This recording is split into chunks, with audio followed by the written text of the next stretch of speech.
ಎಲ್ಲರಿಗೂ ನಮಸ್ಕಾರ. ಕೆಂಚಾಯಿಗೆ ನಾನು ಛಾಯಾ ನಿಮ್ಮನ್ನೆಲ್ಲರನ್ನೂ ವೆಲ್ಕಮ್ ಮಾಡ್ತೀನಿ.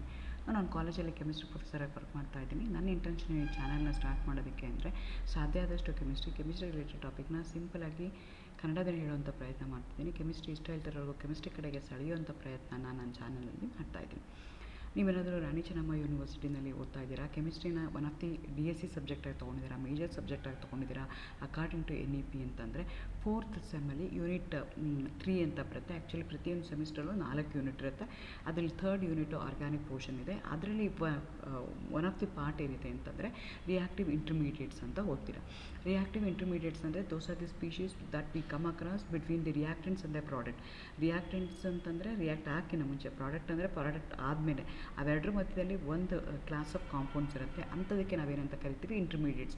They are neither the product not the reactants. ಅಂಥದಕ್ಕೆ ನಾವೇನಂತ ಕರಿತೀವಿ ಇಂಟರ್ಮೀಡಿಯೇಟ್ಸ್ ಅಂತ ಹೇಳ್ತೀವಿ. They are highly reactive, their life span is very short. ಅದಕ್ಕೋಸ್ಕರ ಅದನ್ನು ರಿಯಾಕ್ಟಿವ್ ಇಂಟರ್ಮೀಡಿಯೇಟ್ಸ್ ಅಂತ ಕರಿತೀವಿ.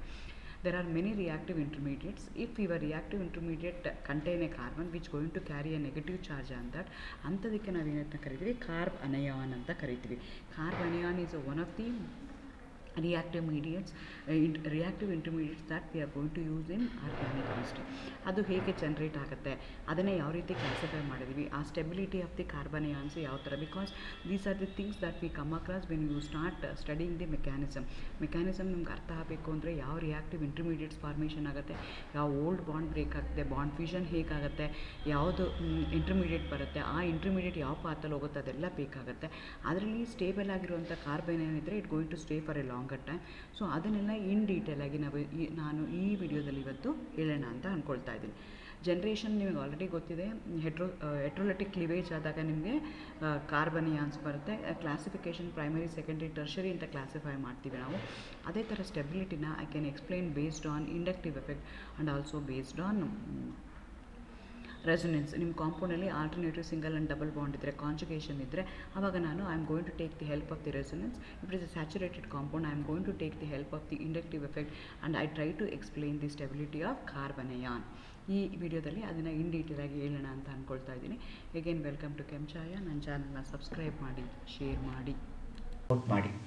ಕಾರ್ಬ್ ಅನಯಾನ್ ಅಂದರೆ ಏನು ಅಂತಂದರೆ, ನಾನು ಮುಂಚೆನೇ ಹೇಳಿದಾಗೆ ಹೋಮೋಲಿಟಿಕ್ ಮತ್ತು ಹೆಟ್ರೋಲಿಟಿಕ್ ಕ್ಲಿವೇಜ್ ಆಗುತ್ತೆ, ಬಾಂಡ್ ಕೆಮಿಕಲ್ ಬಾಂಡಿಂಗು. ಆದರೆ ಇಲ್ಲಿ ಹೆಟ್ರೋಲಿಟಿಕ್ ಕ್ಲಿವೇಜ್ ಆದಾಗ ನನಗೆ ಅಯಾನ್ಸ್ ಫಾರ್ಮೇಷನ್ ಆಗುತ್ತೆ. ಇದರ್ is A negative charge on the carbon. ಅಂಥ ಕಾರ್ಬನ್ಗೆ ನಾನು ಏನಂತ ಕರಿತೀನಿ, ಕಾರ್ಬ್ ಅನಯಾನ್ ಅಂತ ಕರಿತೀನಿ. They are highly reactive. ಅವ್ರ ಲೈಫ್ ಸ್ಪ್ಯಾನ್ ತುಂಬ ಕಡಿಮೆ ಇರುತ್ತೆ. Therefore we are going to call them as reactive intermediates. Actually they are going to have 8 electrons in their valence shell. They are called as Lewis bases because the electron pair donors. They are electron rich species. ಅದಕ್ಕೆ nucleophiles ಅಂತಲೂ ಕರೀತಾರೆ. And therefore they easily ready to combine with a substance which can accept an electron pair. ಯಾವುದು positively charge ಇರುತ್ತಲ್ಲ ಅದ್ರ ಜೊತೆಗೆ ಅದು accept ಮಾಡಿಕೊಂಡು react ಮಾಡ್ಕೊಳ್ಳೋಕ್ಕೆ ತಿಳ್ಕೊಳ್ಳುತ್ತೆ. ವಾಟ್ ಆರ್ ಕಾರ್ಬೋಕಟಿಯಾನ್ಸ್ ಅಂದರೆ, ಅಥವಾ ವಾಟ್ ಆರ್ ಕಾರ್ಬನ್ ಅಯಾನ್ಸ್ ಅಂದರೆ, they are negatively charged ions. They are formed by the heterolytic cleavage of the covalent bond. They are electron-rich species. Therefore, they are called as nucleophiles and they are called as Lewis bases. And always they go into interact with the species which have electrician ಜೊತೆಗೆ ಅದು react ಆಗುತ್ತೆ. Again ಹೆಟ್ರೋಲಿಟಿಕ್ ಕ್ಲಿವೇಜ್ ಆಗುತ್ತೆ. Example ತೊಗೊಳ್ಳೋಣ ಅಂದರೆ, ನಾನು lithium alkyl ಗ್ರೂಪ್ನ ತೊಗೊಳ್ತಾ ಇದ್ದೀನಿ.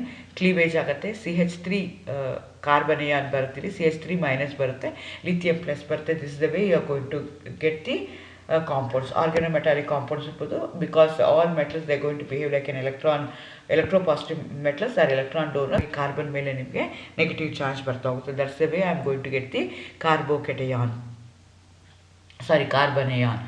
The stability of the carbon ion can be explained using the resonance and the inductive effect. ಈ ಎರಡು ಎಫೆಕ್ಟ್ ನಾವೇನಂತ ಕರಿತೀವಿ, ಎಲೆಕ್ಟ್ರಾನ್ ಟ್ರಾನ್ಸ್ಫರ್ ಎಫೆಕ್ಟ್ಸ್ ಅಂತ ಕರಿತೀವಿ. ಒಂದು ಮಾಲಿಕ್ಯೂಲಲ್ಲಿ ಕೆಮಿಕಲ್ ರಿಯಾಕ್ಷನ್ಸ್ ಆಗಬೇಕು ಅಂತಂದರೆ ಪೊಲಾರಿಟಿ ಇರಬೇಕು. ಸೊ ಪೊಲಾರಿಟಿ ಹೆಂಗೆ ಇಂಟ್ರಡ್ಯೂಸ್ ಆಗುತ್ತೆ ಅಂದರೆ, by the transfer of electron from within the molecule. ಅದಕ್ಕೆ ಬೇರೆ ಬೇರೆ ಎಫೆಕ್ಟ್ಸ್ಗಳಿವೆ. ಅದಕ್ಕೆ ಎಲೆಕ್ಟ್ರಾನ್ ಟ್ರಾನ್ಸ್ಫರ್ ಎಫೆಕ್ಟ್ ಅಂತ ಹೇಳ್ತಾರೆ. ಇಂಡಕ್ಟಿವ್ ಎಫೆಕ್ಟ್ ಆಗ್ಬೋದು, ರೆಸೊನೆನ್ಸ್ ಎಫೆಕ್ಟ್ ಆಗ್ಬೋದು, ಎಲೆಕ್ಟ್ರೋಮೆರಿಕ್ ಎಫೆಕ್ಟ್ ಆಗಿರ್ಬೋದು, ಹೈಪರ್ ಕಾಂಜುಗೇಟಿವ್ ಎಫೆಕ್ಟ್. ಈ 4 ಎಫೆಕ್ಟ್ಗೆ ನಾವೇನಂತ ಕರಿತೀವಿ, ಎಲೆಕ್ಟ್ರಾನ್ ಟ್ರಾನ್ಸ್ಫರ್ ಎಫೆಕ್ಟ್ ಅಂತ ಹೇಳ್ತೀವಿ. ಆದರೆ stability of the carbon ion can be explained using the resonance and inductive effect. Inductive effect ಅಂದರೆ ಏನು ಅಂತಂದರೆ, ಯಾವುದೇ ಒಂದು ಮಾಲಿಕ್ಯೂಲಲ್ಲಿ ಎಲೆಕ್ಟ್ರಾನ್ ಟ್ರಾನ್ಸ್ಫರ್ ಆಗುತ್ತೆ ಒಂದು ಕಡೆಯಿಂದ ಇನ್ನೊಂದು ಕಡೆಗೆ because of the difference in their electronegativity values ಇದ್ದರೆ ಅಂಥದಕ್ಕೆ ನಾನೇನಂತ ಕರಿತೀನಿ, ಇಂಡಕ್ಟಿವ್ ಎಫೆಕ್ಟ್ ಅಂತ ಕರಿತೀನಿ. ಈಗ ನಾನು ಆಲ್ಕೈಲ್ ಕಾರ್ಬನಿಯಾನ್ನ ತಗೊಳ್ತೀನಿ, ಅದರದ್ದು ಸ್ಟೆಬಿಲಿಟಿನ ಇಂಡಕ್ಟಿವ್ ಎಫೆಕ್ಟಲ್ಲಿ ಹೇಳೋದಕ್ಕೆ ಟ್ರೈ ಮಾಡ್ತಾ ಹೋಗ್ತೀನಿ. ಸೊ ಕಾರ್ಬನಿಯಾನ್ ಇದೆಯಲ್ಲ, ಅದನ್ನು ನಾನು ಪ್ರೈಮರಿ, ಸೆಕೆಂಡ್ರಿ, ಟರ್ಷರಿ ಕಾರ್ಬನಿಯಾನ್ಸ್ ಅಂತ ಕ್ಲಾಸಿಫೈ ಮಾಡ್ತೀನಿ based on the R group attached to the carbanion. If it is attached to primary carbon, secondary carbon, tertiary carbon, ಯಾವ ಕಾರ್ಬನ್ ಅದು ಅಟ್ಯಾಚ್ ಆಗಿದೆ ನೆಗೆಟಿವ್ಲಿ ಚಾರ್ಜ್ ಅನ್ನೋದ್ರ ಮೇಲೆ ನಾನು ಪ್ರೈಮರಿ, ಸೆಕೆಂಡ್ರಿ, ಟರ್ಷರಿ ಕಾರ್ಬನಿಯಾನ್ ಅಥವಾ methyl ಕಾರ್ಬನಿಯಾನ್ ಅಂತ ಕನ್ಸಿಡರ್ ಮಾಡ್ತಾ ಇದ್ದೀನಿ. ಸೊ ಫಸ್ಟ್ ನಾನು ಮೀಥೈಲ್ ಕಾರ್ಬನಿಯಾನ್ ತೊಗೊಳ್ತೀನಿ. ಅಲ್ಲಿ ಏನಾಗುತ್ತೆ ಅಂತಂದರೆ ಯಾವುದೋ R ಗ್ರೂಪ್ಗಳಿಲ್ಲ, ಬರೀ ಎಲ್ಲ ಹೆಚ್ಚಿದೆ. ಆದರೆ ಪ್ರೈಮರಿ ತೊಗೊಂಡ್ರೆ ಒಂದು CH3 ಗ್ರೂಪ್ ಇದೆ. ಅದೇ ಥರ ಸೆಕೆಂಡ್ರಿ ತೊಗೊಂಡ್ರೆ 2 CH3 ಗ್ರೂಪ್ ಇದೆ. ಟರ್ಷರಿ ತೊಗೊಂಡ್ರೆ 3 CH3 ಗ್ರೂಪ್ ಇದೆ. ನನಗೆ ಗೊತ್ತು. ಎಗೇನ್ ಇಂಡಕ್ಟಿವ್ ಎಫೆಕ್ಟ್ನ ನಾನು 2 ಥರ ಕ್ಲಾಸಿಫೈ ಮಾಡ್ತೀನಿ. ಒಂದಕ್ಕೆ ಪಾಸಿಟಿವ್ ಇಂಡಕ್ಟಿವ್ ಎಫೆಕ್ಟ್ ಅಂತ ಕರಿತೀನಿ, ಇನ್ನೊಂದಕ್ಕೆ ನೆಗೆಟಿವ್ ಇಂಡಕ್ಟಿವ್ ಎಫೆಕ್ಟ್ ಅಂತ ಕರಿತೀನಿ.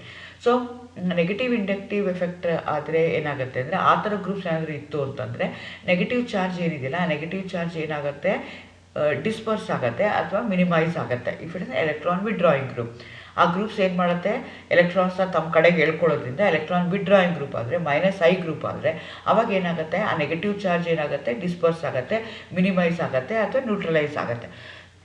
ಅಥವಾ ಎಲೆಕ್ಟ್ರಾನ್ ಡೊನೇಟಿಂಗ್ ಗ್ರೂಪ್ಸ್ ಆಯಿತು ಅಂತಂದರೆ ಅವಾಗ ಏನಾಗುತ್ತೆ ಅಂದರೆ, they also going to donate the electron, thereby negative charge of the central carbon atom will be increased.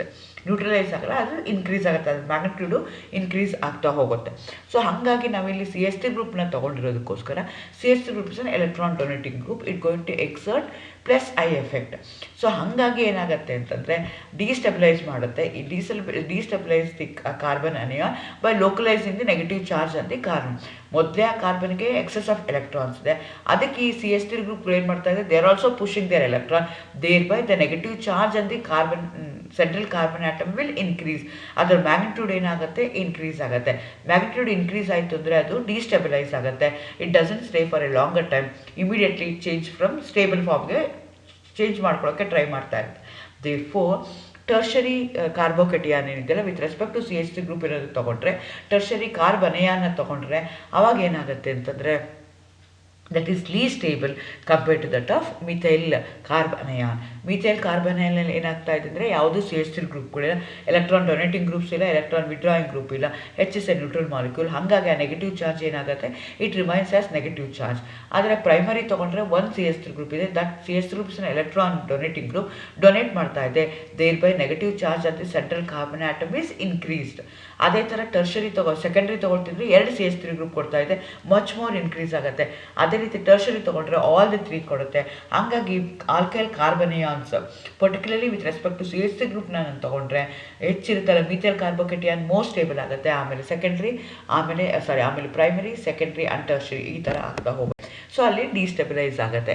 Again electron withdrawing group ಇತ್ತು ಅಂತಂದರೆ ಮೋಸ್ಟ್ ಸ್ಟೇಬಲ್ ಆಗುತ್ತೆ, ಎಲೆಕ್ಟ್ರಾನ್ ಡೊನೇಟಿಂಗ್ ಗ್ರೂಪ್ ಇತ್ತು ಅಂದರೆ ಲೆಸ್ ಸ್ಟೇಬಲ್ ಆಗುತ್ತೆ. This is exactly reverse of carbocation. ಕಾರ್ಬೋಕೇಟಿಯಾನ್ಗೆ ಏನು order ಇದೆಯಲ್ಲ, order exactly ಏನಾಗುತ್ತೆ, ಇಲ್ಲಿ ರಿವರ್ಸ್ ಆಗ್ತಾ, because I am explaining with respect to inductive effect.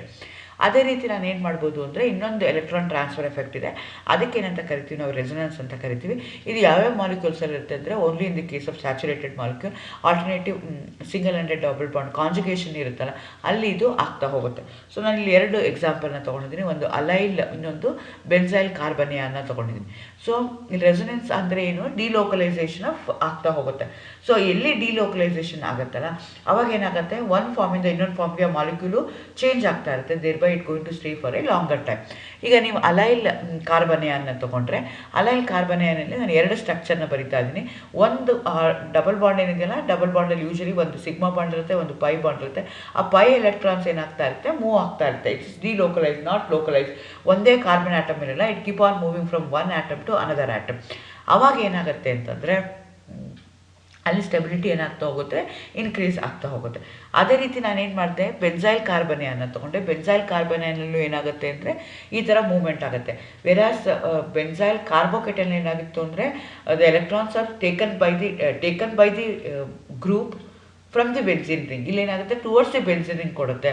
So therefore delocalisation ಆಯಿತು ಅಂತಂದರೆ ಆ ನೆಗೆಟಿವ್ ಚಾರ್ಜ್ ಏನಾಗುತ್ತೆ ಡಿಸ್ಪರ್ಸ್ ಆಗುತ್ತೆ. It keep on moving from one carbon atom to another carbon atom, thereby it going to stay for a longer time ಇತ್ತು ಅಂತಂದರೆ stability ಏನಾಗ್ತಾ ಹೋಗುತ್ತೆ increase ಆಗ್ತಾ ಹೋಗುತ್ತೆ. This the way I am going to explain the stability of ಕಾರ್ಬನಿಯಾನ್.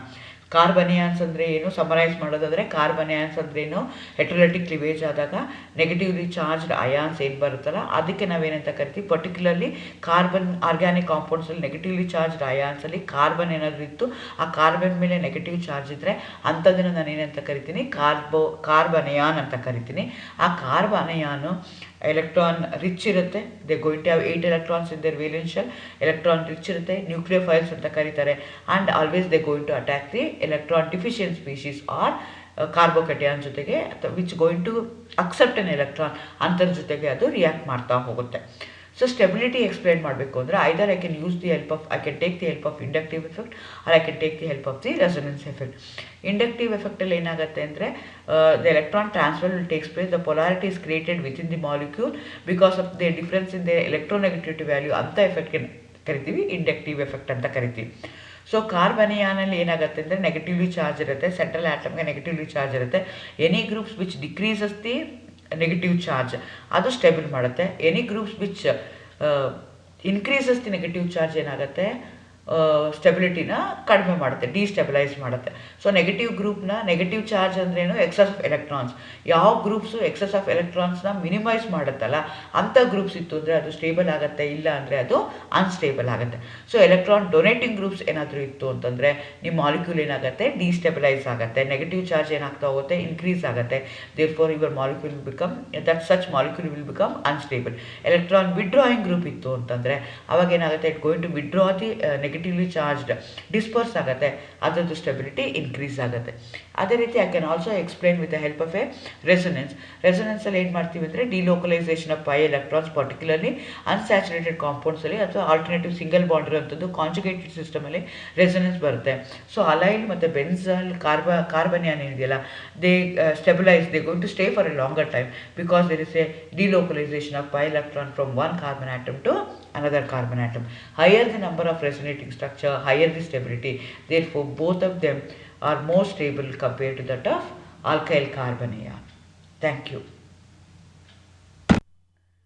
ಈ ರೀತಿಯಾಗಿ ನಿಮಗೆ ಕಾರ್ಬನಿಯಾನ್ generate ಆಗುತ್ತೆ, ವಿಚ್ ಈಸ್ ಎಟ್ರೋಲಟಿಕಲಿ ಕ್ಲೀವ್ಡ್ ಆದಾಗ ನಿಮಗೆ ಕಾರ್ಬನಿಯಾನ್ ಫಾರ್ಮೇಷನ್ ಆಗುತ್ತೆ. ಜೊತೆಗೆ ಇನ್ನೂ ಒಂದು ಏನು ಅಂತಂದರೆ ನಿಮಗೆ ಅದು ಹೇಗೆ ಸ್ಟೆಬಿಲಿಟಿನ ನಾನು ಹೆಂಗೆ ಎಕ್ಸ್ಪ್ಲೈನ್ ಮಾಡ್ಬೋದು ಅಂದರೆ in presence of taking an help of inductive effect and also taking an help of hyperconjugative effect ನ ಯೂಸ್ ಮಾಡಿಕೊಂಡು ನಾನು ಕಾರ್ಬನಿಯಾನ್ ಸ್ಟೆಬಿಲಿಟಿನ ಈ ರೀತಿಯಾಗಿ ಹೇಳ್ಬೋದು. ಸೊ ನಿಮಗೆ ಈಗ ಆಲ್ರೆಡಿ ರಿಯಾಕ್ಟಿವ್ ಇಂಟರ್ಮೀಡಿಯೇಟ್ಸಲ್ಲಿ 2 ಥರ ರಿಯಾಕ್ಟಿವ್ ಇಂಟರ್ಮೀಡಿಯೇಟ್ಸ್, ಒಂದು ಕಾರ್ಬೊಕಟಿಯಾನು ಇನ್ನೊಂದು ಕಾರ್ಬನಿಯಾನ್ ನಾನು ಇನ್ ಡೀಟೇಲಾಗಿ ಆಲ್ರೆಡಿ ಎಕ್ಸ್ಪ್ಲೈನ್ ಮಾಡಿದ್ದೀನಿ. ಎರಡೂ it is obtained by the heterolytic cleavage ಆದಾಗ ಎರಡು ಕಾರ್ಬೊಕಟಿಯಾನ್ ಮತ್ತು ಕಾರ್ಬನಿಯಾನ್ ನಿಮಗೆ ಬರ್ತಾ ಹೋಗುತ್ತೆ. Thank you, all the best.